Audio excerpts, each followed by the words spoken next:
नमस्कार, मैं केशव राय विश्व हिंदी अकादमी मुंबई से। आज हम एक ऐसे प्रशासनिक अधिकारी से बात कर रहे हैं जो पिछले 40 वर्षों से सरकारी उसमें कार्यरत थे और साथ ही साथ सामाजिक, साहित्यिक और सांस्कृतिक गतिविधियों में भी निरंतर सक्रिय थे। अभी उनकी एक पुस्तक आई है, देसी मैनेजर। 30 तारीख को विश्व हिंदी अकादमी मुंबई द्वारा लक्ष्मी इंडस्ट्री पर इस पर परिचर्चा है। कई पत्रकार इस पर अपनी बातचीत रखेंगे और आपसे बातचीत करेंगे। तो उसी सिलसिले में हमने सर से निवेदन किया कि कुछ 10 मिनट आपसे बातचीत करते हैं। तो नमस्कार सर। नमस्कार। राकेश कुमार जी, आप प्रशासनिक अधिकारी रहे हैं, देश विदेश में भी आप घूमे खूब, और आप LIC में जो रहकर जन जन तक आप एक आम आदमी से लेकर बड़े आदमी तक आप मिले हैं, उनके विचार जाने, उनके अनुभव किए आपने। तो ये जो इसमें जो आपने अलग अलग है कि कुशल प्रबंधन के भारतीय सूत्र, तो ये सूत्र क्या है?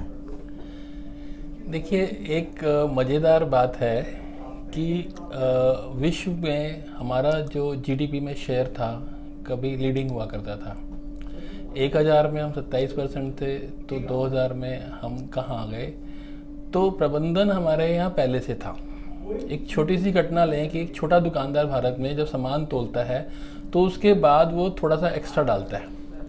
ये एक्सीडेंट नहीं है, ये हमारे संस्कृति में दिया गया है कि जब कोई आदमी तोल रहा है तो कुछ कम तोल सकता है, तो वो बेईमानी ना करे, इसके लिए उस भूल के सुधार के लिए डालता है। बड़ी बड़ी मल्टीनेशनल कंपनी भी जब आपको 100 ग्राम सामान देती हैं तो 101 ग्राम नहीं देते, लेकिन एक गरीब छोटा दुकानदार आपको उसके बाद भी 2 ग्राम 3 ग्राम एक्स्ट्रा देता है। तो हमने गुलामी और अपने बुरे वक्त में इन सिद्धांतों को खो दिया। तो जब मैं प्रबंधन में लगा और मैंने जो पाश्चात्य प्रबंधन पढ़ा और उसको देखा, तो मैंने पाया कि वहाँ कहीं ना कहीं थोड़ी चतुराई का भाव है कि किस प्रकार से मैं अपने प्रोडक्ट को ज़्यादा प्रमोट कर दूं। लेकिन हमारे यहाँ कहते थे प्रॉफिट आटे में नमक जितना, धीरे धीरे गुणवत्ता से बढ़ेंगे।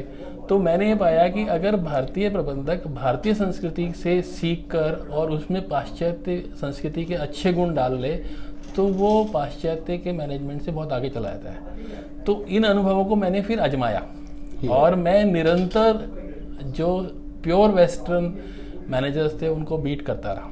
यहाँ तक कि मुझे IIM में पढ़ाने के लिए बुलाया गया और मैनेजमेंट इंस्टीट्यूट में गया, विदेशों में लेक्चर दिए। तो उसके बाद जब मैं रिटायर हो रहा था तो मेरे कुछ साथियों ने कहा कि अनुभव हमसे साझा कीजिए, तो 4 पन्ने लिखे गए। फिर उसमें उन्होंने अपनी घटनाएं जोड़ी जो मेरे साथ उनकी हुई थी, तो 40 हुए। फिर प्रकाशक ने कहा, फिर मित्रों ने कहा, ऐसे करते करते पुस्तक बन गई। एक्चुअली में ये पुस्तक लिखी नहीं है, यह लिखवाई गई है और जो यूज़र है उसने लिखवाई है। ये कुशल प्रबंधन मतलब सरकारी नौकरी या नौकरी पेशा वाले व्यक्ति के लिए होता है। तो आम आदमी जो अपने जीवन में संघर्ष करके जो जीवन में सफलता प्राप्त करता है, उसके लिए भी है पुस्तक? वास्तव में ये किताब उनके लिए है। अच्छा। क्योंकि जो सरकारी नौकरी करते हैं वहाँ एक स्ट्रक्चर है, उनके पास फ्रीडम नहीं है जी। उनको उसको पालन करना है। पालन करते हैं अच्छे हैं, नहीं पालन करते हैं तो विजिलेंस है जी। लेकिन हम स्टूडियो में बैठे हैं जी। अब हमें ये टाइम इन्होंने देना है या नहीं देना है, ये इनका व्यक्तिगत निर्णय है। उसमें क्लियर थिंकिंग आ जाती है, जो हमने स्पष्ट विचार शक्ति कहा है। उसमें नेटवर्किंग आ जाती है कि आज ये हमें हेल्प कर रहे हैं तो कल हम इनको हेल्प करेंगे। तो ये जो पुस्तक लिखी गई है, ये मूलतः से 18 से 35 साल के लोगों के लिए लिखी गई है जो किसी बड़े प्रबंधन कॉलेज में नहीं गए हैं, लेकिन वो लोगों से डील करते हैं, उन्हें लोगों को ट्रेन करना है, उनका विवाद होता है, उस विवाद में असहमति होती है, असहमति में वो कैसे विरोध करें कि उनका संबंध ना बिगड़े। हम विषय पे चर्चा करें और हम मुंह टेढ़ा ना करें तो हमारा ना लोगों को बुरा नहीं लगता है। लोगों को हाँ या ना से फर्क नहीं पड़ता है, किस तरीके से कहा गया उससे फर्क पड़ता है। तो ये मूलतः छोटे दुकानदारों, छोटे नए भर्ती होने वाले लोग, जैसे अब एक और बात मैं कहूँगा कि किसी ने किसी के यहाँ नौकरी की, उसने सुझाव दिया, उसके एम्प्लॉयर ने नहीं माना, वो नाराज हो गया, मेरी बात नहीं मानी। लेकिन मैंने इस पुस्तक में समझाया है कि निर्णय उसका होगा जिसका पैसा लगा है, जिसकी लाइफ पे रिस्क है। आपने नौकरी की, आप सलाह देने के लिए तो मुक्त हो, सलाह मानी ना जाए तो इसमें बुरा नहीं मानना है, क्योंकि आपने श्रम बेचा है। अगर आपकी सलाह से नुकसान होगा वो आप नहीं लोगे। जी। तो कर्मचारी को पहला गुण जो सीखना है कि नौकरी में नखरा नहीं। क्या बात। अगर आपकी सलाह ली गई है या नहीं ली गई है लेकिन आपको सलाह देने के पैसे मिल गए हैं तो आपको नाराज नहीं होना है। भारत में ये बहुत बड़ा एक विषय है कि माता पिता ने बात नहीं मानी, बॉस ने बात नहीं मानी, पति ने नहीं मानी, पत्नी ने नहीं मानी, जबकि हमें ये याद रखना है कि बात उसकी होगी जिसको उसका दंड मिलेगा, रिस्क मिलेगा। एक स्टूडियो बनाया, उसको चला रहे हैं, कल को नहीं चलेगा, बिजली का बिल कौन देगा? तो जो रिस्क ले रहा है निर्णय उसका होगा। हम कर्मचारी हैं, हमारा काम है एम्प्लॉयर को मैक्सिमम अच्छी एडवाइस देना, उसको रिटर्न ला के देना, लेकिन हम मालिक नहीं रहते। भारतीय कर्मचारी के अंदर ये एक अवगुण बचा हुआ है कि अगर उसने सलाह दी है तो उसकी सलाह क्यों नहीं मानी गई, जबकि जज और बड़े डॉक्टर वो नीचे वाले का फैसला कैंसिल करते हैं तो लोअर जज कभी बुरा नहीं मानता। वो तो हम कर्मचारियों से ज़्यादा बुद्धिमान है ना, उसने तो लॉ किया है, सब कुछ किया है। वो कभी सुसाइड नहीं करता कि भाई हाई कोर्ट के जज ने मेरा फैसला बदल दिया, क्योंकि बड़े होने का मतलब है कि निर्णय को बदल देना या मानना या ना मानना, क्योंकि उसका एक्सपोजर ज़्यादा है। तो इस पुस्तक में हमने नए मैनेजर्स को, नए उद्यमियों को, युवा लोगों को ये समझाने की चेष्टा की है कि आप श्रम बेच रहे हो, मालिक नहीं हो। इसलिए आपने कहा जैसे कि बिजनेस मैनेजमेंट में कई पुस्तकें जो हमने देखी हैं, पढ़ी हैं, वो अंग्रेजी में होती है, तो ये आपने जो हिंदी में इसीलिए कि आम लोग इसको पढ़ें और इससे सीखें और अपने आप को जीवन में इसके जो मुद्दे हैं या जो महत्वपूर्ण बातें हैं उनको वो ग्रहण करें। हमने बहुत अधिकारियों को हम देखते हैं कि वो पुस्तकें निकालते हैं, काव्य संग्रह, कहानी संग्रह, उपन्यास आते हैं उनके, लेकिन वो सीमित दायरे में रह जाते हैं। शायद हो सकता है उनके घर वाले ही ना पढ़ते हो। लेकिन ये जो विषय है आपका प्रबंधन का, तो इसमें अगर हम जानना चाहें आपसे कि एक लेखक और एक लेखन दृष्टि, तो इसमें लेखक के अलावा आपकी लेखन दृष्टि क्या है इसमें? देखिए, आज भारत ने 70 वर्ष में अपने लूटने वाले ब्रिटेन को पीछे कर दिया। यह किसी सरकार का उपलब्धि नहीं है, ये भारत की संस्कृति की उपलब्धि है, उन गरीब माता पिताओं की उपलब्धि है जिन्होंने अपना पेट काटकर बच्चों को पढ़ाया। अब हमें इससे अगली स्टेज पे जाना है कि जो पढ़कर यहाँ तक आ गया है अब वो श्रम से ना भागे जी। तो पहली दृष्टि ये है कि इसमें हमने एक लिखा है कि दिए गए पैसे से अधिक कार्य। भारत में नौकरी लगते ही आदमी सोचता है मैं कम काम कैसे करूं। हम इस पुस्तक में बता रहे हैं कि अगर आपको जो वेतन मिल रहा है उससे दुगुना 2.5 गुना आप काम करेंगे, कोई ना कोई आएगा आपको उससे अधिक वेतन पे ले जाएगा। आपका ग्राहक बोलेगा यहाँ कितने मिल रहे हैं।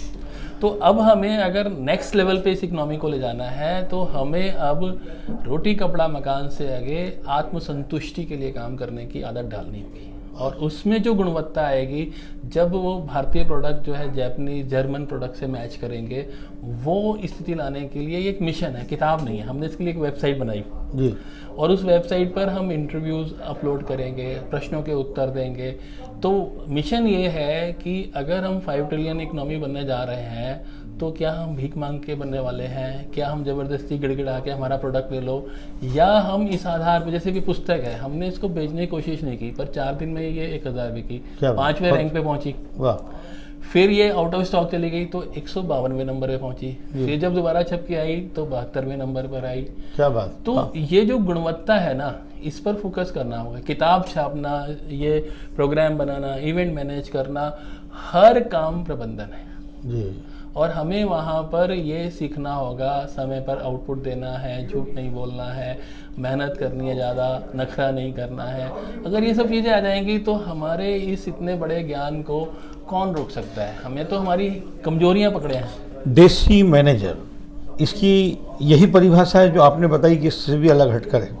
नहीं, इसकी मूल परिभाषा ये है, वह व्यक्ति जो अपने वातावरण के आसपास के वातावरण को देखकर अपनी स्ट्रेटजी बनाता है, वो देसी मैनेजर है। क्या बात। और जो अपने परिवेश को भूलकर वहां से लाकर डाल रहा है वो विदेशी मैनेजर है। जो जमीन से जुड़ा मतलब स्वयं का बनाया हुआ, क्रिएट किया हुआ, जमीन से जुड़ा है, जमीन से जुड़ा है, उसका चपरासी उसको अपना समझे, उसका कस्टमर। जैसे हम LIC में थे, इसकी जड़ कहाँ पर है वही मैं बताता हूँ आपको। हम एक मृत्यु दावा हो गया तो बहुत लेटर लिखे, कभी कोई जवाब नहीं आ रहा था, तो मैंने कहा आज की तारीख में ऐसे सब दे दो। तो 26 दावे ऐसे मिले जिनको LIC पत्र पे पत्र लिख रही है पर कभी जवाब नहीं आ रहा। हम गए तो वहाँ हमने पाया कि पत्र LIC का इंग्लिश में, लिफाफे पे भी इंग्लिश में एड्रेस, पॉलिसी भी इंग्लिश में छपी हुई। तो वो लोग उसको जैसे यहाँ भगवान जी की मूर्ति लगी है तो उसके पीछे रखते जा रहे थे। मैंने उससे वीडियो से कहा कि आपके पति को मरे हुए 2 साल हो गए, तो आपको चिट्ठी नहीं आती कभी? कहती है नहीं कोई नहीं आती। मैंने कहा नहीं, खाकी लिफाफा LIC का स्टैंडर्ड लिफाफा है, वो तो जरूर आएगा। हाँ वो तो आता है। मैंने कहा फिर? कहते हैं हम उसके पीछे रख देते थे। मैं क्यों? कहते हैं हमारे पति की कोई निशानी होगी। अच्छा। मैंने कहा अरे इसमें आपको भाई 30,000 रुपये मिलने वाले हैं। ये बात है 1985 की। कहती है हम तो पढ़े लिखे नहीं है। मैंने आसपास पूछा, उस पूरे स्लम एरिया में किसी आदमी को इंग्लिश नहीं आती थी। जैसे ही उनको मैंने हिंदी में बताया, उसने फॉर्म भरा, आप आश्चर्य करेंगे 26 में से 22 दावों का भुगतान उसी दिन हो गया। क्या बात है कि कोई आदमी चिट्ठी लिखने के बजाय जवानी बात करने पहुंचा। मेरा देसी मैनेजर से ये मतलब है कि आपका ग्राहक देसी है और आप विदेशी हो तो ये समस्या आएगी। अब उस विडो ने कितना कष्ट पाया, उसके बच्चे के स्कूल के नाम कट गया, वो सिलाई कर रही है, और जब ये 30,000 रुपये मिले, इसकी FD पर उसको इलेक्ट्रिक मशीन मिल गई। FD उसने अपनी बच्ची की शादी के लिए रखी। क्या बात, वाह। और मशीन उसको जमानत पे मिल गई। तो जो अभी 3-4 रुपये कमा रही थी, उसकी आमदनी उस समय सीधा 28 रुपये पहुँच गई। वाह। देशी मैनेजर से मतलब यह है कि अपने स्थान को, अपनी आबहवा को, अपनी संस्कृति को पहचानो उसके अनुरूप, ताकि आपका ग्राहक आपसे डरे नहीं। आपने 37 वर्ष तक सफलतम कार्यक्रम किया, मतलब सेवाएं दी हैं इस विभाग में। तो एक तो आपने किया है, दूसरा आज का जो युवा वर्ग है वो भी निश्चित रूप से बहुत सफल है। तो युवा वर्ग के लिए आप क्या कहना चाहेंगे? देसी मैनेजर उनके लिए कितना उपयोगी है? आप इसमें अंदर का पेज पलटिए, पीछे वाला जी, और वो मैं चाहूँगा कि ये फ़ोटो आप दिखाएं। ये दोनों जो बच्चे हैं, ये वो बच्चे हैं जिनको मैंने बचपन में पढ़ाया। क्या बात है। और ये इस समय पर विदेश में काम कर रहे हैं, बहुत अच्छी पोजीशन पर हैं। तो मैं बच्चों को ये नहीं कहना चाहता कि इस किताब को पढ़ें, मैं बच्चों को कहना चाहता हूँ कि इसके लिखने से पहले ये लोग इस सिद्धांत को आजमा कर बड़े बन चुके हैं। क्या बात, क्या बात। एक एशियन डेवलपमेंट बैंक में है, दूसरा वहाँ पर एक पेंशन फंड है सिंगापुर में, रजत, वो वहाँ काम कर रहा है। जी। तो ये जो हमने कैंप लगाए थे, जो हमने उनको पढ़ाया था, इन्हीं सिद्धांतों को पढ़ाया था। और उन्होंने इस पर उनका आप उद्बोधन पढ़ेंगे तो वो कह रहा है कि मेरे आलोचक भी हैं और मुझे सिखाया भी है। और उसने लिखा है कि आप इस पुस्तक को पढ़ें, आज समझ नहीं आती, चिंता ना करें, एक दिन आएगा जब आपको अपने आप समझ में आएगा कि पुस्तक कब काम में लेनी। फिर पुस्तक लिखने का विचार कब आया आपके मन में? मेरे रिटायरमेंट के दिन। रिटायरमेंट मेरे पहले समय नहीं मिला? उसके पहले समय नहीं, मैं समझता था कि किताब लिखने वालों के घर के बर्तन बिकते हैं। अच्छा। तो मैं इससे दूर रहता था। मैंने लेख बहुत लिखे, LIC की मैगजीन में मेरे 100 से अधिक लेख छपे हैं, मैंने लेक्चर बहुत दिए हैं, लेकिन मैं इस छपाई के काम से दूर रहता था। प्रेमचंद जी का जीवन पढ़कर मेरे मन में बैठा हुआ था। अच्छा, आप विदेश में भी काफ़ी रहे हैं, तो वहाँ का कुछ बताएं, वहाँ का साहित्यिक संस्कृति और ये विभागीय जो काम होते हैं, क्षमता होती है, ऊर्जा होती है। मैंने इस पुस्तक के प्रारंभ में लिखा है, यह पुस्तक क्यों लिखी गई। उसमें मैंने बताया है कि जैसे ही आप इमिग्रेशन पार करते हैं, आपको पता लगता है कि आप अकेले हो, कोई बहाना नहीं चलेगा। और जैसे ही भारतीय जाता है विदेश में, वो जिम्मेदारी लेता है, तब वो अपने आप को जिम्मेदार ढंग से डील करता है, टाइम से काम करता है, अपने काम का प्रोजेक्शन करता है और फेयर डीलिंग्स करता है। यहाँ पर वो कहीं भी कचरा डाल देगा, यहाँ पर वो कोई बहाना मारेगा, लेकिन विदेश में ऐसा नहीं करते हैं।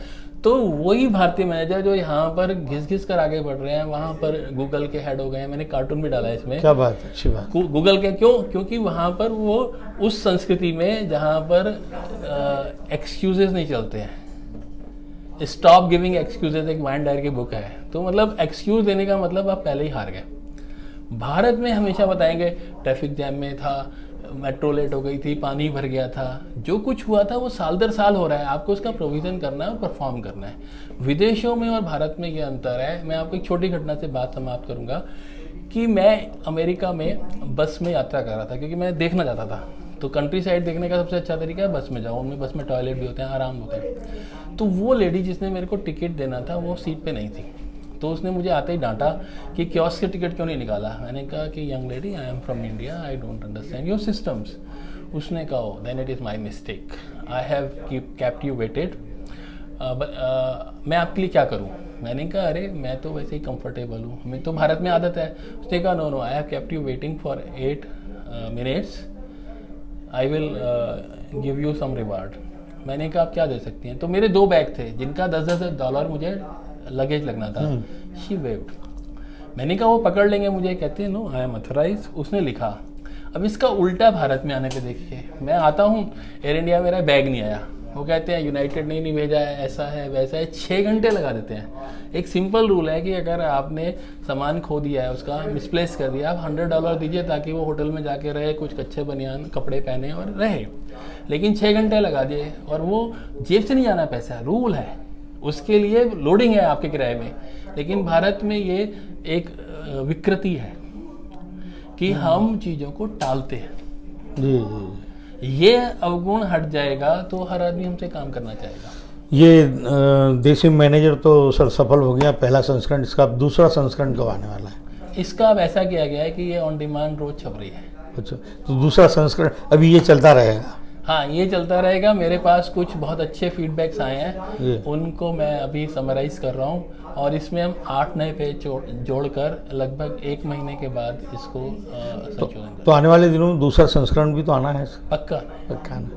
चलिए बधाई हो, धन्यवाद सर। बहुत बहुत शुक्रिया, आपने ये अवसर दिया। नहीं बिल्कुल, और परसों और विस्तार से सुनेंगे आपके दोस्त यारों को जिन्होंने पुस्तकें पढ़ी हैं, तो वो भी अपने विचार रखेंगे। धन्यवाद सर। नमस्कार। नमस्कार।